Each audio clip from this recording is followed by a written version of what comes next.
1968-ci ilin 9 aprel tarixində baş verən bu hadisə Respublika rəhbərliyini heyrətə gətirir. 242 nömrəli Bakı-Ağstafa qatarının maşinisti Dünya Maliyev təlimata zidd olaraq qatarı Gəncə stansiyasına çatmamış İmamzadəyə yaxın yerdə saxlayaraq Bakıdan İmamzadəyə Aşura mərasiminə gələn insanları qısa yoldan yola salır.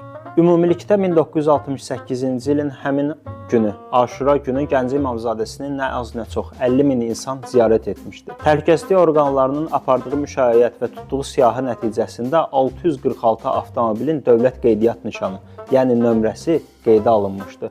Hətta aparılan araşdırmalar nəticəsində məlum olmuşdu ki, Gəncə şəhərində, eləcə də Bakı şəhərində bəzi avtobus və trolleybus sürücüləri, eləcə də tramvay maşinistləri qətl sınana qədər, saat 12-yə qədər sərnişinlərdən ödəniş tələb etməyib. Baş verən qanunsuzluğu araşdırmaq üçün Mərkəzi Komitə Avtomobil Nəqliyyatı Nazirliyinə müvafiq sorğu yollayaraq nə üçün Aşura mərasimi zamanı dövlətə məxsus avtomobillərin istifadə olunduğunu öyrənməyə çalışmışdı. Qatarı qeyri-qanuni dayandıran maşinist Dünya Maliyev isə insanların rahatlığı üçün belə bir addım atdığını qeyd etmişdi.